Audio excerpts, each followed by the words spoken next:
Our next widget is the pending charts widget. This is also by a specific date, but you can actually filter by provider, by any date, no charts, drafted charts, and waiting on sign off. Let's take a look at the different filters. I'm signed in as Dr. Doe, right? I could be the head of the medical department and I want to take a look at all of my providers if they have any pending charts that have not been finalized, then I have that capability to take a look at all of the providers. I can also choose any provider with any date.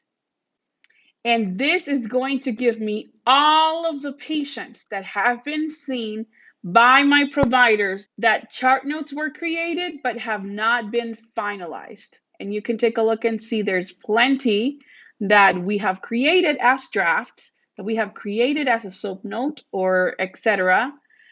But it was not finalized. You can click on the I and it will take you to that specific chart.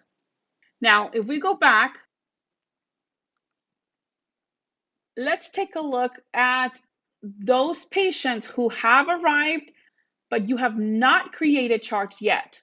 And I'm showing that I have no data available, which is fine, because if a patient already arrived to your appointment, we should have already created a chart note for that encounter.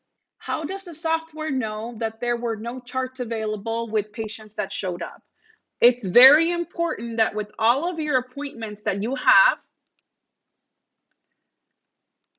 the status is changed, because if you don't change the status to arrived and you don't create a chart note, this data is not going to be accurate.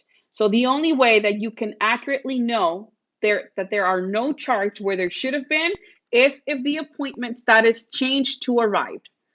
It will not affect, it will still show if it was checked out, if they're in the room.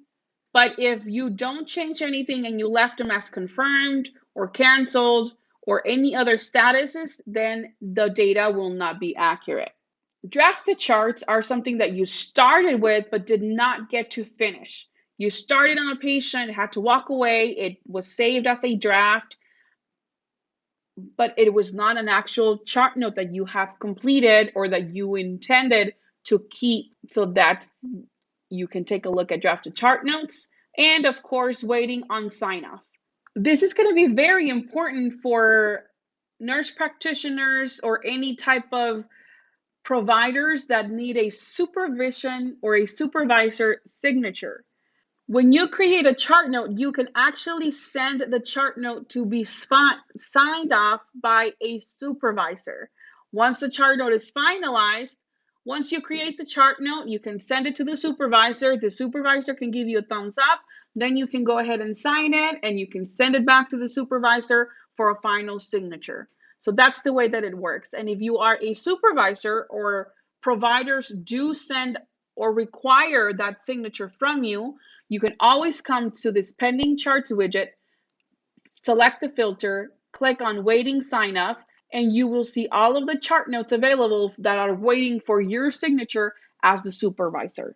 You can go from different pages through the navigating arrows, and of course, you can show multiple items. You can download your list, and I'm sure this widget is going to be very helpful for you.